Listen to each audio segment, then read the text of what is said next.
Hello students, स्वागत है आप सभी का एक बार फिर से हमारे इस ऑफिशियल यूट्यूब चैनल में जिसका नाम है एसवेल सॉल्यूशन। मैं चंदन कुमार हाजिर हूँ आप सभी के सामने अपनी एक और नई वीडियो के साथ। आज की ये मोस्ट इम्पॉर्टेंट वीडियो रहने वाली है उन सभी स्टूडेंट्स के लिए जो बीए या एमए के स्टूडेंट्स हैं। अगर उनके पास में हिस्ट्री का विषय है, चाहे वो प्रोग्राम कोर्स के स्टूडेंट्स हो या फिर ऑनर्स कोर्स के स्टूडेंट्स हो, अगर उन्हें मेडवेल हिस्ट्री पढ़नी है तो आज की ये वीडियो उन सभी स्टूडेंट्स के लिए मोस्ट इम्पॉर्टेंट है, चाहे वो सेकेंड ईयर में इसको पढ़ रहे हैं या किसी और ईयर में इसको पढ़ रहे हैं। आज का हमारा टॉपिक मेडवेल की हिस्ट्री से काफ़ी इंपॉर्टेंट है, यानी मध्यकालीन इतिहास से काफ़ी इंपॉर्टेंट है।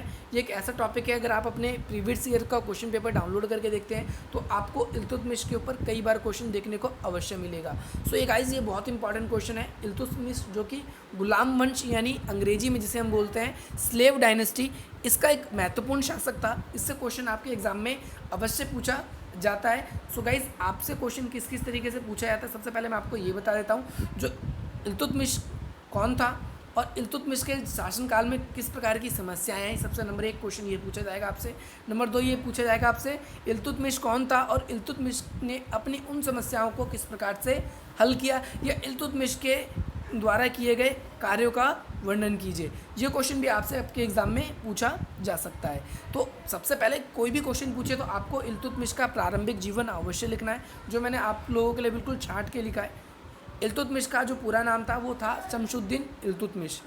इल्तुतमिश का शासनकाल कब से कब तक रहा? सन 1211 से लेकर 1236 तक शासनकाल रहा। लगभग अगर आप देखेंगे तो 25 ईयर्स 25 वर्ष का शासन रहा इल्तुतमिश का। और इल्तुतमिश जो था पूरी की पूरी स्लेव डायनेस्टी यानी दास वंश में सबसे इम्पॉर्टेंट शासक में से एक था, इसीलिए हम इसको पढ़ भी रहे हैं और आपके एग्जाम में ये कई बार पूछा भी जाता है।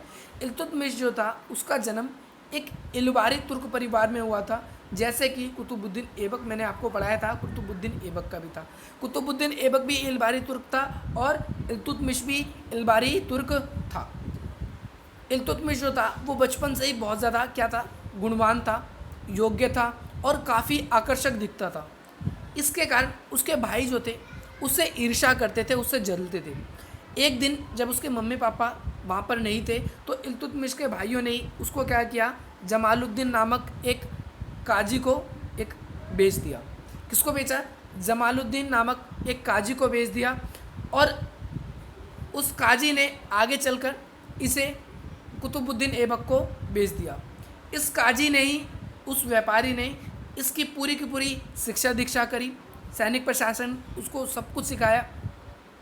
इसके बाद जब कुतुबुद्दीन ऐबक ने इसको ख़रीदा जमालुद्दीन से, तो आप देखेंगे कि भाई कुतुबुद्दीन ऐबक जो था वो बहुत ही ज़्यादा इससे अट्रैक्ट हुआ, बहुत ही ज़्यादा इससे एक तरीके से आकर्षित हुआ कि भैया इल्तुतमिश जो था उसमें बहुत से गुण थे। इस कारण से आप देखेंगे कि जो इल्तुतमिश था उसने अपने शासनकाल में सन 1205 में खोखरों के विरुद्ध में युद्ध में उसमें बहुत ही वीरता दिखाई।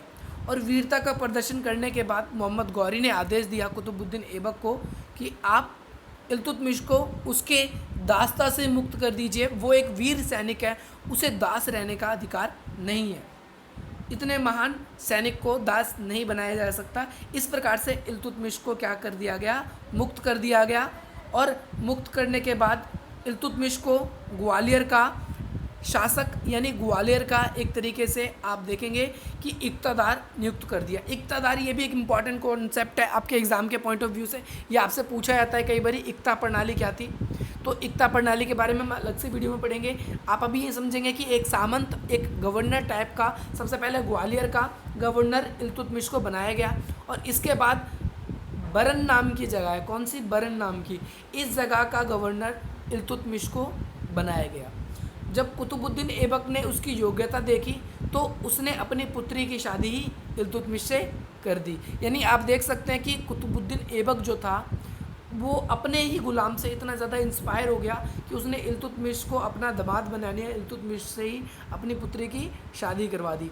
ये मैप आपके सामने दोस्तों शो हो रहा है, जो ये स्लेव डायनेस्टी का शो हो रहा है। ये कुतुबुद्दीन ऐबक के टाइम पे भी था, यही शासन का पूरा मैप। और यही जो मैप था ये हमें इल्तुतमिश के टाइम पे भी देखने को मिलता है, बलबन के टाइम पे भी ये देखने को मिलता है।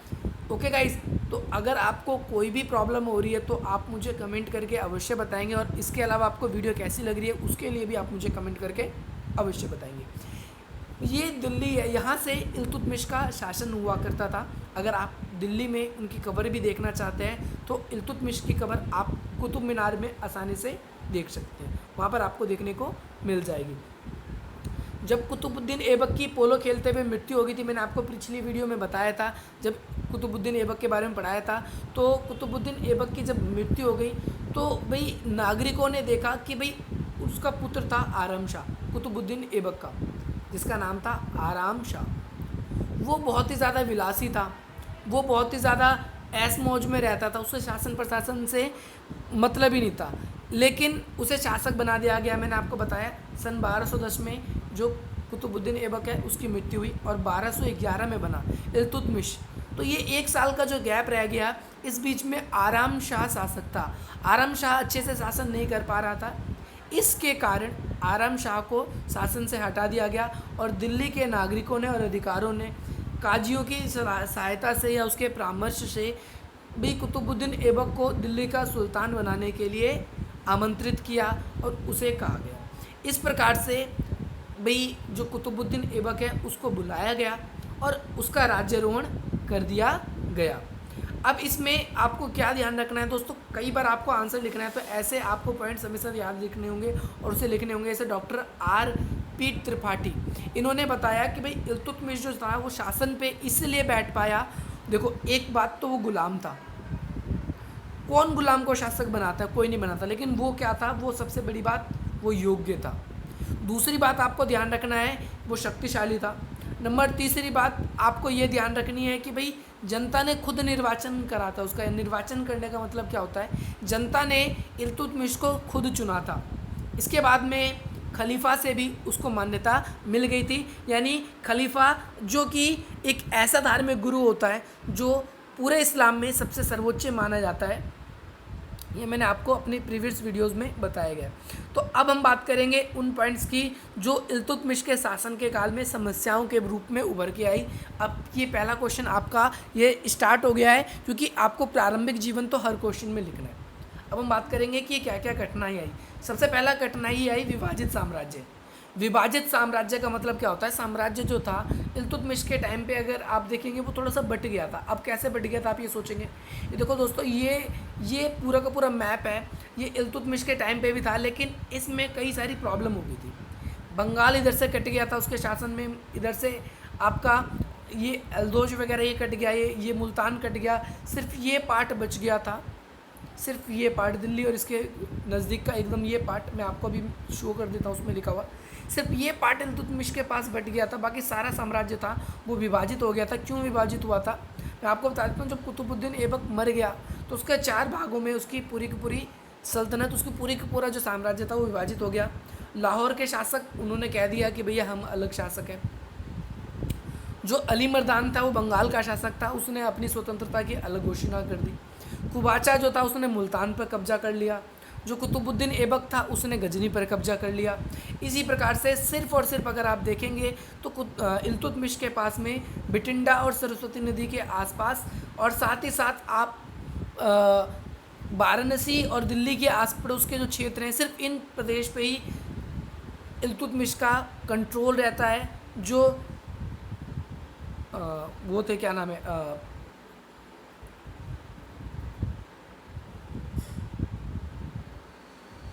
रजवाड़े। क्या रजवाड़े भी उनकी पकड़ से निकल गए थे। रजवाड़े का मतलब आप ये समझ सकते हैं राजपूत। जो राजपूत शासक थे वो भी किन के हाथों से निकल चुके थे, वो इल्तुतमिश के हाथों से निकल चुके थे। तो सबसे बड़ी प्रॉब्लम थी कि भाई ये बंगाल जो निकल गया, जो मुल्तान निकल गया, जो भाई गजनी निकल गया मेरे पास से, तो इन सबको किस प्रकार से अब दोबारा से अपने अंडर में लिया जा सकता है। राजपूत राजाओं का विरोध, मैंने आपको भी बताया कि राजपूतों ने अपनी स्वतंत्रता की घोषणा कर दी। क्योंकि अब इस जगह 2 कॉन्सेप्ट को आपको समझना है। देखो, राजपूत पहली बात तो हिंदू थे।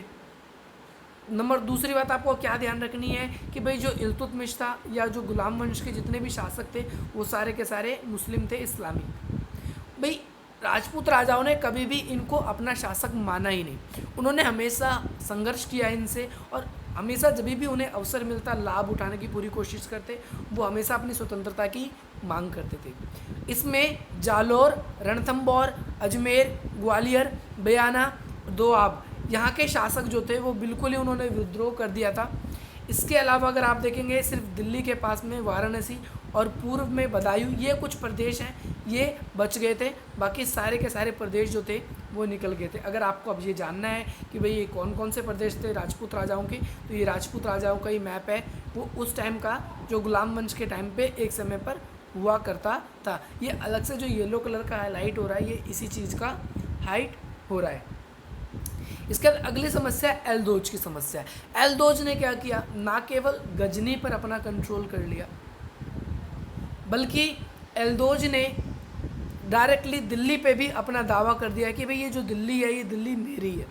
ये दिल्ली मेरी क्यों है, क्योंकि इस दिल्ली पर पहले कुतुबुद्दीन ऐबक का शासक था और उससे पहले शासक था मोहम्मद गौरी का, और मोहम्मद गौरी का जो उत्तराधिकारी था वो एलदोज बना। इसी प्रकार से उन्होंने उस पर दावा कर दिया। लेकिन जो कुतुबुद्दीन ऐबक था या फिर उसके बाद की शासक की भी बात करते हैं हम इल्तुतमिश की, तो दोनों के दोनों ने स्टार्टिंग में एलदोज से संघर्ष ना करने की नीति अपनाई, क्योंकि उनको अपने शासन को वापस लेना था। अगली समस्या क्या आती है, कुतुबी अमीरों की समस्या। अब ये कुतुबी अमीरों की क्या समस्या है, इल्तुतमिश जो है उन्होंने कुतुबी अमीरों का भी विरोध किया। क्यों विरोध किया, अब आप ज़रा देखो, क्योंकि देखो कुछ लोग ऐसे थे जो आराम शाह को शासक बनाना चाहते थे। अब वो आप सोचेंगे आराम शाह, मैंने आपको बताया शुरू में, वो विलासी था, वो अच्छे से शासन भी नहीं कर सकता था। इस वजह से भी जो अमीर थे वो उसको शासन में लाना चाहते थे, ताकि जब वो आ जाएगा तो उसे कठपुतलियों की तरह हम अपनी उंगलियों पे नचाएंगे, जैसा हम चाहेंगे वो वैसा शासन होगा। इस वजह से इल्तुतमिश के खिलाफ में वो सारे के सारे कुतुबी जो अमीर थे वो षड्यंत्र कर रहे थे कि भैया कैसे इल्तुतमिश को हटा दिया जाए, इसका विरोध करके, और अगला शासक जो है वो किसको बना दिया जाए, आराम शाह को बना दिया जाए। ये वो बातें रहीं जो कुतुबुद्दीन ऐबक इल्तुतमिश के शासनकाल में समस्याएं बन के आई। अब हम उन बातों के बारे में चर्चा करेंगे जो इल्तुतमिश के कार्यों में गिनी जाती है और उसकी सफलता में भी गिनी जाती है। ओके गाइस, तो अब हम इसके बारे में ज़रा चर्चा कर लेते हैं। तो इल्तुतमिश जो था, जब वो शासन में आया तो इसकी स्थिति इतनी अच्छी नहीं थी कि वो सारी समस्याओं को एक बार में हल कर ले, एलदोज से भी लड़ ले, कुवाचा की भी समस्याओं को सॉल्व आउट कर ले। इसके अलावा अगर आप देखेंगे बंगाल की समस्याओं को भी निपटा ले और राजपूतों की समस्याओं, इन तमाम तरह की समस्याओं को निपट ले। इसी में एक लेखक हैं बहुत बड़े जिनका नाम है हबीबुल्ला।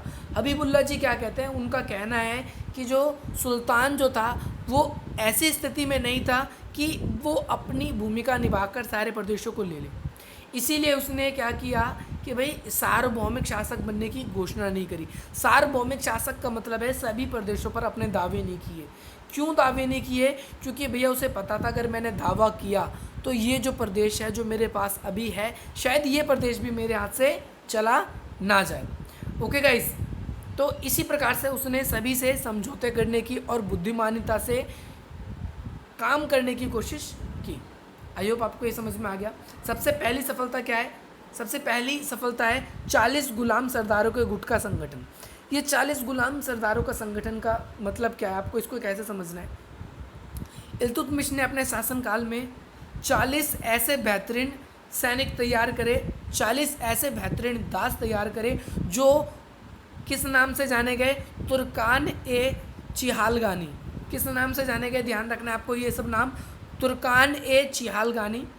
ये जो थे मोहम्मद गौरी के समय के बाद से कुतुबुद्दीन ऐबक, अगर आप देखेंगे तो ये गलत प्रिंट हो गया, जिनको बोलते हैं मुअज्जी जो अमीर थे वो हमेशा ये सपने देखते थे कि भैया इल्तुतमिश को कैसे हटा दिया जाए और शासन सारी बागडोर हमारे हाथ में आ जाए और हम इनकी कठपुतली बनाकर हम पूरी के पूरे शासन को संभालें। लेकिन इल्तुतमिश जो था वो ऐसा शासक नहीं था, उसने शुरू में ही समझ गया था, इसीलिए उसने 40 बेहतरीन इन गुलामों को अपनी सैनिक में रखा ताकि अगर ज़रूरत अवश्य कभी पड़े तो इनके प्रयोग से उन सभी लोगों पर शिकंजा कसा जा सके। सबसे पहली समस्या इस प्रकार से सॉल्व आउट की गई, ये सफलता भी थी। नंबर 2, एलदोज से समझौता। एलदोज से कैसे समझौता किया कि भाई एलदोज से कुतुबुद्दीन ऐबक ने भी, और कुतुबुद्दीन ऐबक के बाद इल्तुतमिश ने भी, दोनों ने एक ही प्रकार की नीति अपनाई थी कि भैया उन्होंने एल्दोज पे पहले आक्रमण नहीं किया। उन्होंने कहा ठीक है भैया, आप सार्वभौमिक शासक हो, यानी आप मेरे भी राजा हो, और मैं इस बात की मंजूरी के लिए मैं आपके छत्र को रखूँगा, मैं आपकी करेंसी चलाऊँगा, मैं आपके ध्वज को भी मानूंगा, यानी सब कुछ आपका है, बस मैं एक गवर्नर के टॉप में नियुक्त हूँ। धीरे धीरे इल्तुतमिश ने क्या किया, अपनी ताकत को बढ़ाया इस बहाने से। ओके, धीरे धीरे अपनी ताकत को बढ़ाया, और ताकत को बढ़ाने के बाद में आगे चल के उसका दमन किया। कैसे दमन किया इस जगह पर हम बात करेंगे, अभी हम पहले बात कर लें अमीरों का दमन किस प्रकार से किया गया। कि भाई अमीरों का दमन, क्योंकि अमीर जो थे वो षड्यंत्र कर रहे थे, मैंने आपको बताया, इसीलिए भाई कुतुबुद्दीन ऐबक ने भी, और साथ ही साथ उसके बाद में इल्तुतमिश ने भी अपने शासन में आते ही नए अमीरों की घोषणा कर दी। नए ऐसे अमीरों को रखना शुरू कर दिया जो इल्तुतमिश के साथ के थे, या इल्तुतमिश का जो सपोर्ट करते थे, जो इल्तुतमिश की नीतियों से सहमत रहते थे। ऐसे लोगों को उन्होंने नियुक्त करना शुरू कर दिया। अब बात करते हैं हम एल्दोज की समस्याओं को किस प्रकार से सॉल्व आउट किया। तो एल्दोज की समस्या सिंपली सॉल्व आउट करने का तरीका ये निकाला कि भैया इल्तुतमिश जो था, अगर आप देखेंगे सन 1215 में उसने एल्दोज ने कुबाचा के ऊपर हमला कर दिया। अब ये कुबाचा कौन है, मैंने आपको पिछले वीडियो में भी बताया, कुबाचा जो है मुल्तान का शासक है भाई, उस पर हमला कर दिया। अब भाई जो कुबाचा था, वो कुबाचा भागकर क्या हुआ कि भैया आता है इल्तुतमिश के पास में, लेकिन इल्तुतमिश ने तुरंत सैनिक कार्रवाई नहीं करी, उसने थोड़ा सा इंतज़ार किया।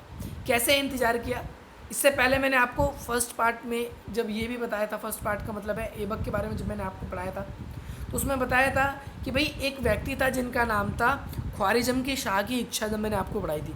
तो ख्वारिज़म का शाह जो था वो हमेशा दिल्ली सल्तनत पर अपना दावा चाहता था। कब से, जब कुतुबुद्दीन ऐबक था तब से ही। अब कुतुबुद्दीन ऐबक भी मर गया, अब उसका नया शासक आया है इल्तुतमिश। तो जब इल्तुतमिश शासक बन के आया तो उस समय भी भाई उसकी निगाह थी भाई ख्वारिज़म के शाह की, भाई कैसे मैं दिल्ली पे कब्जा कर लूँ। तो ख्वारिज़म के शाह ने पहले क्या किया, पहले गजनी के ऊपर हमला किया। अब भाई गजनी पर कौन शासक है, गजनी पर है आपका एल्दोज। ओके, तो एल्दोज भाग कर आता है इल्तुतमिश के पास दिल्ली में कि भाई हमारी सहायता करो। इल्तुतमिश ने अवसर देखा कि भाई कमज़ोर है, उसी समय एल्दोज का दमन कर लिया गया और उसे कैद कर लिया गया।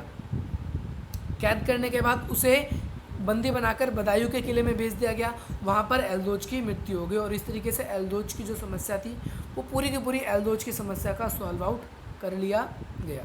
अब इसके बाद बात आती है हमारे मंगोल के आक्रमण। ये भी इस सफलता है कि भाई मंगोल के आक्रमण हुए नहीं।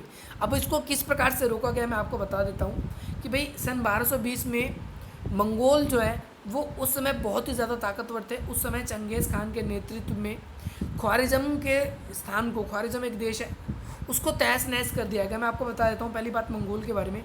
मंगोल कौन होते हैं, मंगोल एक ऐसे शासक जो जहाँ पर लुटेरे एक प्रकार के, जहाँ पर भी हमला करते हैं उस पूरे के पूरे देश को, उस पूरे के पूरे बस्ती को, उस पूरे के पूरे कबीले को तबाह कर देते हैं। ख्वारिज़म पर आक्रमण किया, ख्वारिज़म को पूरा तबाह कर दिया। ख्वारिज़म का जो शासक था जिसका नाम था जमालुद्दीन मांगबरनी, वो भागकर आया पंजाब में। पंजाब में उसने रास्ते में क्या किया, खोखरों से उसने वैवाहिक संबंध बना लिए। खोखरों की जो शासक था उसकी पुत्री से शादी कर ली, और वहाँ से कुबाचा को हरा दिया उसने। वहाँ से एक तरीके से खोखरों का सपोर्ट मिल गया। खोखरों से उसने क्या किया, कुबाचा पर आक्रमण कर दिया और कुबाचा को हरा दिया। अब उसके बाद वो दिल्ली आया। दिल्ली में भाई उसने शरण मांगी। किसने शरण मांगी, जलालुद्दीन मांगबरनी ने। किससे, इल्तुतमिश ने। इल्तुतमिश ने भाई समझ गया कि अगर मैंने इसको शरण दी तो भाई मंगोल जो है अवश्य हमला करेंगे। इसीलिए भाई इल्तुतमिश ने उसे शरण देने से सीधा सीधा मना कर दिया। इस तरीके से मुल्तान में कुछ समय तक रहता है, 3 वर्षों तक, लगभग 3 वर्षों तक रहने के बाद फिर इसके बाद जो था मांगबरनी, वो फारस चला जाता है। कहाँ चला जाता है, फारस चला जाता है। आपको ये ध्यान रखना है, फारस चला जाता है। देखो मंगोलों के बारे में, मंगोल है ये बहुत खतरनाक सैनिक थे, जहाँ भी हमला करते थे वो उस पूरे क्षेत्र को तबाह कर देते थे। अब भाई जब 3 वर्षों तक मांग बढ़नी कुबाचा के स्थान पर रहा तो कुबाचा बहुत ज़्यादा क्या पड़ गया था, कमज़ोर पड़ गया था। इस अवसर का इल्तुतमिश ने पूरा लाभ उठाया। इल्तुतमिश ने क्या किया कि भाई सन 1225 में कुबाचा के ऊपर आक्रमण कर दिया और धीरे धीरे पहले लोहार, फिर बिटिंडा, कोहराम, इन धीरे धीरे इन सभी प्रदेशों को जीत लिया और कुबाचा को कैद कर लिया। कुबाचा को कैद करने के बाद भाई कुबाचा भागा वहाँ से, बीच में पड़ गई सिंधु नदी। सिंधु नदी को पार करते करते भाई कुबाचा की हो गई मृत्यु। इस तरीके से आप देखेंगे कि भाई कुबाचा की जो समस्या थी वो भी सॉल्व आउट कर ली गई। ये कुबाचा की फ़ोटो है, आप देख सकते हैं कि कुबाचा कौन था। इसके बाद आती है बंगाल की समस्या। अब भाई बंगाल की समस्या किस प्रकार से सॉल्व आउट की गई, बंगाल की समस्या क्या थी मैं आपको बता देता हूँ कि भाई जब कुतुबुद्दीन ऐबक की था शासन में, तो उस समय बंगाल में एक शासक आ गया था जिसका नाम था अली मर्दान। अली मर्दान ने कुतुबुद्दीन ऐबक के टाइम पे भी विद्रोह कर दिया था, लेकिन कुतुबुद्दीन ऐबक ने उसको हराया तो अली मर्दान मान गया था करवर देने से। लेकिन जैसे ही कुतुबुद्दीन ऐबक मरा तो कुतुबुद्दीन ऐबक के मरने के बाद शासक बन गया इल्तुतमिश। इल्तुतमिश जैसे ही शासक बना तो अली मर्दान ने सीधा कह दिया कि भैया हम जो है वो कर टैक्स वगैरह नहीं देंगे और हम क्या है अलग ही शासक हैं। इतने में क्या होता है, अली मर्दान की एक खिलजी सरदार ने मृत्यु कर दी जिसका नाम था हिशामुद्दीन। क्या नाम था उसका? हिमाशुद्दीन एवज नाम था। एवज नाम से बहुत ज़्यादा प्रसिद्ध है। जो एवज ने उसकी हत्या कर दी और बंगाल पे पूरा अपना कब्जा कर लिया। इल्तुतमिश ने एल्दोज का हराया, उसमें बिजी रहा। इसके अलावा आपने देखा मंगोल में बिजी रहा। इन दोनों में बिजी रहने के कारण बंगाल की तरफ उसका ध्यान नहीं गया। अब लेकिन जब वो इन सभी समस्याओं जब उसे पता चल गया कि भैया अब जो है अब मंगोलों के आक्रमण नहीं होंगे, तो सन 1226 में इल्तुतमिश ने क्या किया कि भाई ये निर्णय लिया कि हिमाशुद्दीन ऐबक जो है बंगाल का शासक, इस पे हमला करेगा और वो प्रदेश जीतेगा। लेकिन जैसे ही इल्तुतमिश पहुंचता है बंगाल, ऐबक जो होता है वो कह देता है कि नहीं नहीं ठीक है हम आपकी अधीनता स्वीकार करते हैं। लेकिन जैसे ही वो वापस आता है इल्तुतमिश फिर दोबारा वो कह देता है ऐबक कि नहीं भाई हम तो आपको मानते हैं।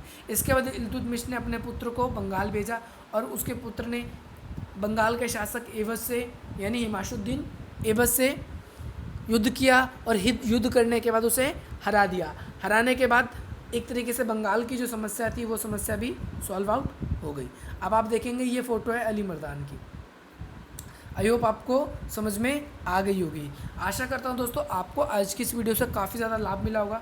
अगर आप चाहते हैं इसी प्रकार से हमारे चैनल से आपको लगातार अपडेट्स मिलता रहे, आप इसका पूरा का पूरा लाभ उठा पाएँ, तो हमारे चैनल को आप सब्सक्राइब करें, वीडियो को लाइक करें, अपने और भी मित्रों के साथ शेयर करें, शेयर करना ना भूलें, वीडियो को लाइक करें।